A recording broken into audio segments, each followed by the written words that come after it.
Welcome to B2B IMPACT by BDB. Join me, Matt Smith, CEO of BDB, and Oliver Brewood, BDB's Head of Digital and Technology, as we get together to discuss the myriad of trends, topics, opportunities, and developments in the world of B2B marketing and communications. Our aim is to arm you with content, opinions, and insights that deliver lasting and meaningful impact across the B2B community, helping the global businesses and brands we partner with navigate their way through the information and communication revolution. Are you ready to make an impact?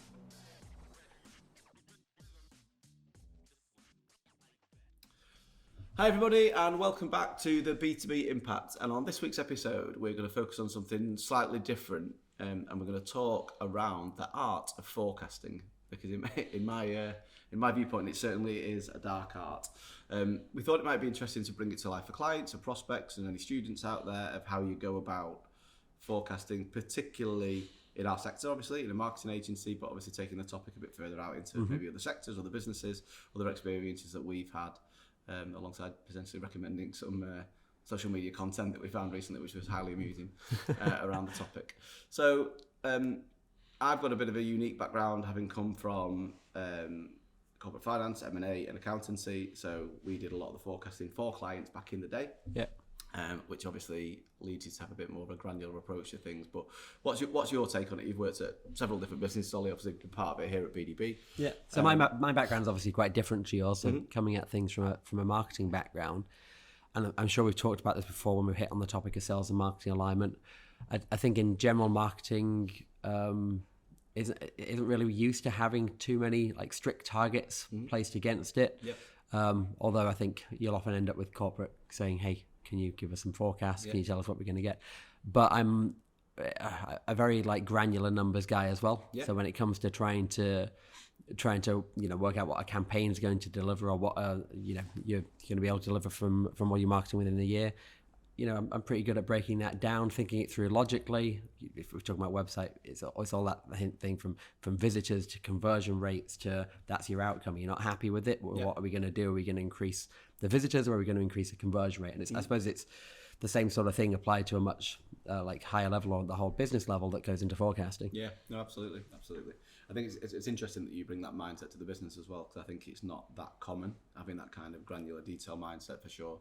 I think as an entry-level point, certainly for many smaller businesses and many up-and-coming businesses out there, maybe less sophisticated businesses as they are developing on the forecasting side of things, and certainly way back when at BDB as well, probably when I first started, it was very much the forecasting approach to entry-level stuff of what did we do last year at a percentage. Yeah. And that's kind of probably the entry-level forecasting in a way at the top line. Which I think it's pretty easy. In fact, I actually saw I saw an advert for Microsoft Excel, which I think was released in 1992, the advert at least. And it was pretty much that. They quickly built a spreadsheet in an elevator on the way up to a meeting in this advert. Look it up if you've not seen it. It's quite funny and nostalgic. But essentially, they just added 10% per month or per year, whatever they were doing. But that typically is how it works at a lot of different businesses at a very crude, rudimentary level, in the sense of what did we do last year? What do we want to grow by? Bang, add something on. But the granular detail that actually sat behind that of how you're going to get there from a strategic perspective, completely missing. Yeah. Which obviously then made it very difficult to monitor progress, how you're performing, how you're going to get there, and how you're going to hit these kind of tangible metrics that you've put in place. And the question on that subject is that obviously that method is fairly rudimentary, but is it more applicable to some businesses than others? So for example, the type of work that we do can be quite spiky. You can have a project that could, be half a client's budget in a year, and going into next year that might not happen. But if you've got smaller, more frequent sales, do you think that's slightly more applicable? Yeah.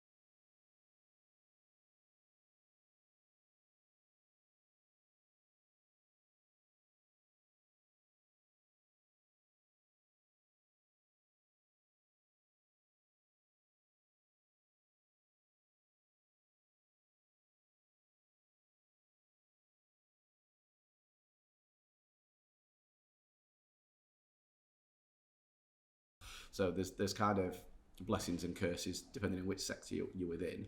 Within our sector ourselves, yeah, it's increasingly challenging because of that spiky nature of different projects. But we're, again, relatively fortunate that we've still got a heavy base of retainer-based work as well. So certainly when we come down to set our forecasts, we're exceptionally granular with them. So from a perspective of we have them by client, by month, by service line, by margin, with our overheads are relatively predictable, and we can come on to that. But from a sales perspective, we get very, very granular. However, it's just interesting to see I've seen loads of different agencies and the way they've done it over the years. So we've got the rudimentary entry level method, but then you've also got you're sitting down, how collaborative do you make the process? So is it the FD sat in a room coming up with numbers that he's going to produce, or are you sat down with individual account directors talking through their portfolios and spends, and then how accurate are the predictions? At the end of the day, they are predictions. So unless you've got revenue booked in place and contractually bound to you, which we do a bit, like a retainer-based model, there's always an element of guesswork, which, you know, at accounts. Somebody said, "Hey, we've got a campaign or a project we want to do in 6 months' time." That's not really on the books. Do you include it or not? Because that's a vague mention. It's that you think they like you, you think they're going to keep working with you, but at the end of the day, that could get pulled for any number of business reasons. Obviously, a lot of reasons going on in the current landscape, but they might also just decide to put that work somewhere else. And a lot of that comes back to the accountants, we call the assumptions you apply in the model. So it's more of a knowing your account director, maybe that's just give you that story, knowing the client, knowing the accuracy of previous year's forecasts. So a lot of people would look back to the previous year. A lot of people don't do this, but they should do. From the guesswork you made in the previous year, let's call it what it is, what of that came through in a way. How accurate were the assumptions that you made within last year's model, and does that give you the confidence, therefore, to roll that into the current year? So I suppose if applying this to any kind of predictions, a lot of people would probably they'd have a prediction last year and they'd have an actual figure. And when doing this year's forecast, I'd assume a lot of people would then just look at last year's actual without taking into account how accurate last year's predictions were versus the actual. Absolutely, yeah. So it was always a standing joke in what I used to do, that people would spend hours and days creating these management packs, the forecast packs, and they get them beautifully bound up and then spiral bound, and they'd carry them around with them, but nobody ever really opened them because you were firefighting day to day and running from month to month. Very few people actually ever got the actual original deck back out and said, here's what we said we were going to do, have we delivered this, and how close we were to it. Whereas genuinely we do that here, which is why we're always so close on the numbers, despite it being an incredibly unpredictable state of play. But I guess for us, the forecasts are absolutely critical in our sector because it drives headcount, which I think is maybe more prevalent in our sector because we are so service-based industry. So if we know we're going to grow by 25% next year, or 30%, or whatever number it could be, that could dictate that we need another 20 people. But then, is that enough? Is that a deep enough dive? But then the same does apply to other sectors, I suppose, doesn't it? In terms of knowing that, okay, we need to have this many inbound leads coming in, or outbound leads, however you're doing it. So we might need to hire this many more salespeople to make that happen. Because we know a salesperson can typically churn out this many deals. Therefore, if we want to grow that, we might need to onboard new people. And I suppose the other aspect is tying that in with marketing, because if you just leave it and wing it, you're probably not going to have the right level of marketing traffic coming in to actually deliver on the lead numbers to hit your financial targets. But you end up caught in a cycle of chicken and egg, in the sense of you're making your predictions and your assumptions in your model. They say you're going to grow by X. Fine. That would say you need a certain number of people to join your business to be able to deliver that work. What type of individuals they are. So if it's a salesperson, maybe it's arguably a little bit more generic, but I know there's different types of salespeople, obviously. But in our game, if you know a certain service line is going to grow, it's like, do you need a certain skill set to support that service line? And how easy is that to find in the marketplace? And when do you start recruiting for that?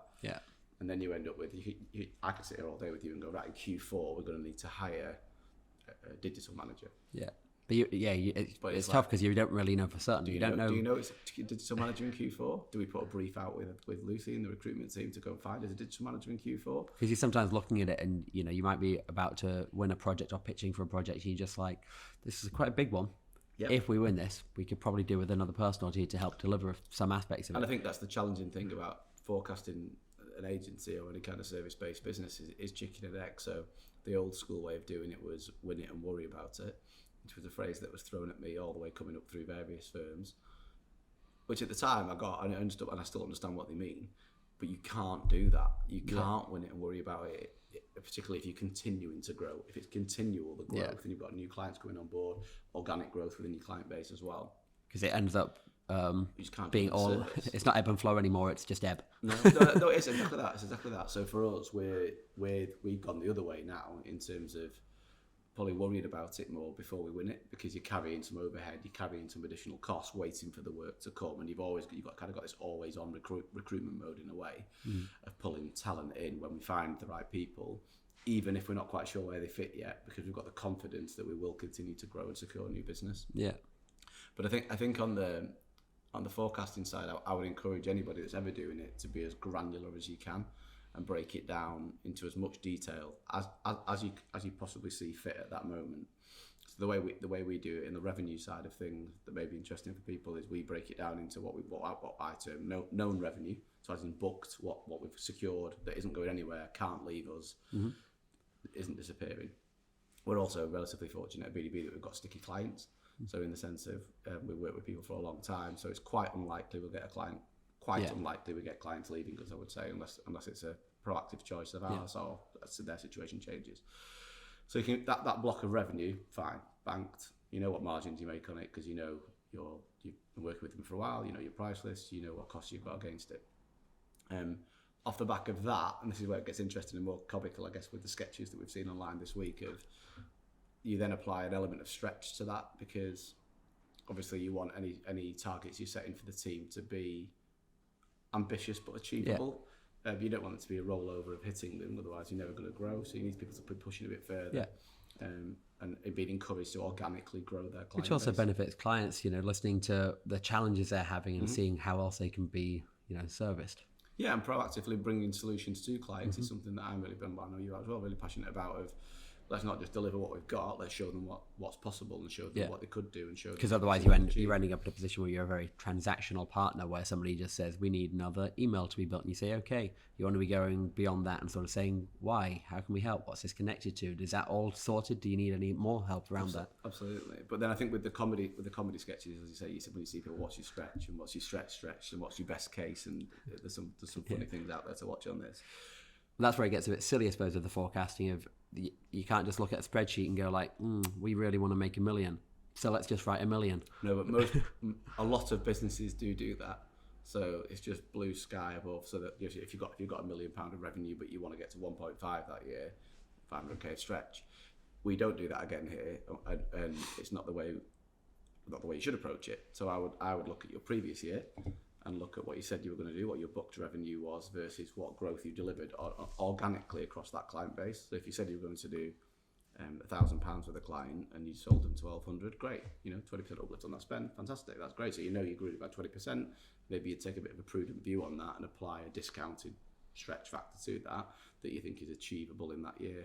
But by doing that in a scientific way as possible, you're not going add 1 million. It's a considered strategic thought, and then you've got to make sure, obviously, you've got the team, the efforts, and the drive behind it to make sure you are organically, growing those clients in that way. And I suppose the other part of being granular and referring back to the plan is you can see regularly how you're doing against a plan and what aspects of it can be improved. So I suppose taking my rudimentary website example at the beginning, realizing is a certain client or product line, whatever it might be for your business, falling behind target. Let's see what we can do about it. Is it not as big a problem because that revenue is being recovered elsewhere and the market just moved a different direction to what we expected, or is there something that we need to be kind of marketing more or pushing more as part of that sales process? But I think that's important about the collaboration between the AD or the budget owner and the budget creator, if you know what I mean, in the sense of we get our ADs to sign off on the budget. To commit to the numbers in a way, because there's nothing to hide, and because you're producing them collaboratively anyway, they shouldn't be worried about signing them off. But then we use that like the Bible then to not bang them over the head with, because it's not like that, but to work with them with all those reasons you've just said there. So many businesses I used to work with never referred back to it because they were firefighting, and you were like, well, what you said you were going to do this. Yeah. What is the reason that's supporting this? Not be valid reasons, obviously, of course. But if you never refer back to it, I think there's also a risk that even if you hit it, it's probably you've hit it because you're lucky, rather than because you've put in constructed efforts to try and hit it. 100%. But I think then you start moving towards what's the gap you need to plug to get to the growth number you want to get to, in a way, new business. So from a new business standpoint, new business to BDB would be a client that we've not billed previously, we've not worked with previously, or certainly wasn't in the numbers, if you know what I mean. Sometimes we get clients coming back to us for certain projects and things, because it can end up in very muddy water what qualifies as new business. Yeah. And you see that across many sectors, I think. And I've heard that from speaking to other people. You'll get like, oh, does this count for my team? Oh, no, because we did work with them. We invoiced them back in 2009 or something. Yeah. You're like, well, not so those commissions go to another team. Yeah, no, well, it's very political and very siloed, which is why here we have that very clear rule of within the plan. No, have we invoiced them like previously in I think we used to say in the last 3 years, but we've not really had the issue coming up recently. Yeah. But we're very clear on what new business is and what that number then represents, and that is blue sky. There's no denying that. Yeah. But again, you can be scientific about it of how close have you been to the previous predictions in previous years. So if you say you're going to deliver £500,000 of new business every year, how close have you come to that? Yeah. And if you've smashed it every year and you've done more, then your target should be higher. If you've done less, your target should be less. But then it ties into the overall strategy of the business as well, of have you got plans, have you got objectives and plans in play of how you're going to deliver this new business, because there's no point sat there going, we're going to do $750,000 if there's nothing behind it. Yeah. And again, that is where a lot of businesses come unstuck, I think, at this part of the forecasting process. That this is the number that gets you to the number you want to get to. Yeah. Or you've got to be looking at that and just being like, how is it that we're going to hit that? What are we going to do? How have we hit it in previous years? Yeah. Have we been lucky and got one really big deal through that's kind of hit that entire target in one go? If so, is that likely to happen again? Because I guess that has to be factored into it. Yeah, but I also think a big thing when I came into the B2B space was considering the lead conversion time. Yeah. Because delivering and billing in the year, say £1 million of new business, just picking easy numbers out there, is one thing, but you've got to win it and then bill it to get the benefit in the year. It takes a long time, doesn't it? Yeah. There's so many clients that I've pitched for at BDB where I think one example I'm thinking of, I think we pitched like October 2019, and then I think the project didn't complete until about September 2021. Yeah. And I think the project probably took about 6 months to deliver. But there was a lot of, obviously with the pandemic, I think was a big factor there as well. There was a lot of back and forth. We are doing it. We'd started it. Yeah. And then it just kind of got not put on hold, but probably more on a back burner while other things are worked out in between. And that's just, I think, the nature of a lot of B2B companies is decision-making slow. Other priorities can come in between that slow it down even further. Yeah. I don't know what the average deal cycle for B2B is, but I feel like they used to say 6 months. Yeah. They used to say 6 months was the number that I've seen quoted in various studies and guides and everything in terms of, and I think that is not misrepresentative of the truth, but I think it's probably a bit longer in my viewpoint. From first point of contact to actually getting an invoice out the door, I think would be probably 6 to 12, I think realistically. So again, if you're sat there starting off your forecast year and you have nothing in your pipeline and you're saying you're going to do £1 million of new business, you either need to get a move on, or have something up your sleeve. Because I know we've had those conversations in the past where you get to sort of halfway through the year, which for us is, I guess, December, and then it's like, well, we've not done it yet. Yeah. So where's it going to come from? Because even if we start pitching to somebody now, it probably won't be signed off for 3 months, and then you've only got 2 or 3 months left in the financial year to actually get anything billed. But then knowing that cycle and knowing your own cycle in whichever businesses you're in, would you be better focusing on organically growing your existing client base, who you've already got contacts, you've already got leads, you've already got opportunities with, than going and trying to convert a brand new, in our case, a brand new B2B global. And I suppose that comes down to the nature of your business. Obviously, in our case, we're full service agencies, so there's a lot of services that we can offer to clients, and the odds that we're already supplying the full gamut, I think, for any of our clients is probably quite low. Yeah. Whereas obviously if you've got a more simplified offering where you might sell 1 or 2 things, and they're already buying it, there might not be a lot you have to grow there. So effectively, if you sort of your revenue, then you've got to a revenue target that what you want to get to. Margins, gross margins or contributions or whatever you want to refer to them as, are relatively easy, I think, in most businesses because you've got historical trends behind them. Unless you've got cost of goods and raw materials and that kind of thing, which does make it a lot more complex. And supply of goods, which I think will have been affecting everybody in the last couple of years. No, absolutely. So especially this year. In ours, it's relatively easy because we've got relatively steady prices. We know what we charge a client. A lot of ours is intellectual thinking and headspace and that kind of thing. They're paid for the service as opposed to a bought-in cost, as an example. So our margins are relatively easy to predict. But then I would encourage anybody thinking about agencies to introduce certain KPIs, particularly around revenue per head, which would drive the recruitment need that the business needs. And any kind of forecasting you do, you can find many articles with different stats and different revenues per head, and you've still got to make a judgment on your own business and your own situation. I think digital agencies can go as high as 150k a head, as an example, dollars. I think that would have been in the last study that I did. More PR traditional based agencies go down to 100k a head. Yeah. But then you go into it, so this is why you need to factor in your business, because if you're less organized or you've got software in place that helps make things much more streamlined, will massively change where you sit in that spectrum. It's also never been lost on me though. So say you could have 100 team members and I could have 100 team members, and you've got 100 really experienced ADs and I've got 100 apprentices. The KPI is instantly flawed. Yeah. So there's my apprentices will not be able to deliver 100k a head, whereas yours may be able to, as an example. So you've also got to consider the makeup of your team alongside it. So it's definitely not an exact science, but it does give you a steer when you're doing the numbers that you suddenly see you've got 200k ahead and you're like, that's ambitious. Yeah. Same applies to any organisation that's got salespeople. You'll have salespeople that smash a target every single time, and you'll have people that are way behind that, and then you'll have a lot of people that I suppose doing all right, hitting the target sometimes, not others. Yeah, no, absolutely. So, and it's an interesting one, but for us, it's absolutely critical as well, because particularly when you've got real rock stars in your team and really high caliber talent, you don't want to be sweating your assets and becoming known as a sweatshop. And various agencies get referred to as that, where they just sweat their assets really hard. Total disregard for the team. You can't do that. I don't say it anymore. You should never have been doing it, but you certainly can't do it anymore. I think the big difference there, I would like to say that no company should be doing it. Absolutely. But I think that's especially true when you're in a business like ours, where people are effectively a product. I hope that's not demeaning to anybody in the team when I say that, but we sell our time, and therefore somebody leaving is the effect for a manufacturing business of losing one of your raw materials. Your machine goes down. Exactly. No, it is. So we're a service-based business, but so it's critical, and particularly, I always feel like we're trying to be as authentic as we can. So if you stand at the front and tell your team, I think it's about your well-being, we're going to look after you, we're going to nurture you, we're going to develop you, but then you're making them do 80-hour weeks, you can't authentically say that. Yeah. So you've got to take that into account as well, of how much of a risk you want to take with that revenue per head number, knowing the makeup of your team, how hard are they going to be working. Clearly people want to be working hard and challenged, and you accept it's not a 9-to-5 job very often, but you also don't want it to be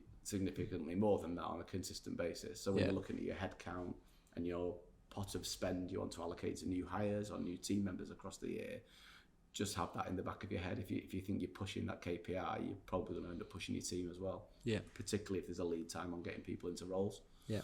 Which is, again, increasingly challenging. And I think you said, to apply this, I suppose, to some of our clients, I think you said a point there previously, which I think is worth emphasising, which is around what you're saying about working with in our case, with our account directors to establish their targets. I think that's a key thing, is getting collaboration and buy-in from pretty much everybody that's involved in it. Yes, needing to push back and challenge them if they're not setting ambitious enough targets, but making sure that they understand that they've got a target, they need to have a target, that target can be hit, and that effectively you are all in together. They might be responsible for that one part of it, but you need to work together to try and make this happen, because the whole plan is for the business is going to be hit or miss based on their part hitting or missing. No, absolutely. I think you've got to make it as collaborative as you can. Otherwise, it's just seems a finance exercise that somebody's done in the corner. And I was always adamant when at B2B, I didn't want it to be like that. I want it to be a really bought-in process that we stand and we say, this is the plan, and everybody's really seen it. Everybody's been involved, and everybody's sat there confidently thinking we can deliver this. You don't want somebody sat there going like, yeah, we can bill twice as much for that client this year. Well, they used to do it at various companies that I go to, that they'd make it collaborative and you'd submit your numbers, And then when it came to showing you what the plan was, they weren't your numbers. And that was that. They used to do that where I used to work. They literally go, right, you're going to do £1 million this year. Your client portfolio is £1 million or £2 million, whatever it would be.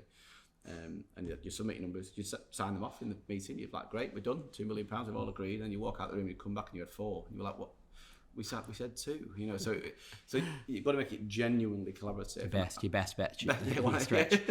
Very much like that. And I think the other, before we finish off, the other aspects obviously forecasting is your general overheads in the business, which certainly in the current economic climate is challenging as well, because a lot of the costs from your heat, your light, your power, rent, your rate are going through. Yeah, it's not only about those costs as well, is it? Because many companies are putting up their costs, and therefore every bought-in cost you have, other than your raw costs, is going up as well. I don't think there's a single supplier to our business that hasn't put their costs up in the last 12 months. So taking that into account, and the demands of your team and your workforce in terms of wanting to be paid well, because it's a very, very competitive marketplace for salaries, you've got to pass those costs on. And it might not be music to clients or prospects or businesses' ears, but strongly suspect they're doing the same thing. Of course they are, but it's also more of a case of you won't survive. Like in this current economic climate, with the overheads going up through the roof, your raw material costs going up through the roof, your salaries going through the roof, it will force businesses to contract. And I also think you'll see a lot more businesses struggling this year before the year's out. I think a lot of people thought that kind of the recession and the crash of a lot of companies had happened during the pandemic. And speaking to a lot of friends and contacts who work in that space, there's a prediction, obviously there's a recession on the horizon, and if that is the case and you can't pass your costs on, because some businesses won't be able to, or at least get some kind of compensatory measure to help, it will just stifle people's cash flow, and I think you'll see more businesses struggling, which will be a real shame, obviously. And really mess up forecasts. Well, certainly mess up the forecasts. You might as well put them in the bin at that point. But yeah, so yeah, hopefully that was interesting for people, just to have a quick canter through and a walk through the forecasting process, how we go about it here. If anybody wants any more detail on it, obviously it's a subject quite close to my heart, and things that I've been deeply involved with across various businesses during the course of the last few years. If you want models, if you want to see how we do it, we've got very, very detailed spreadsheets and models and predictions that I think could be applied to various other businesses. So if you're out there and you want to see some detail behind it, by all means give us a shout. And yeah, thanks for joining us, and we'll see you next week on the B2B Impact. Thanks.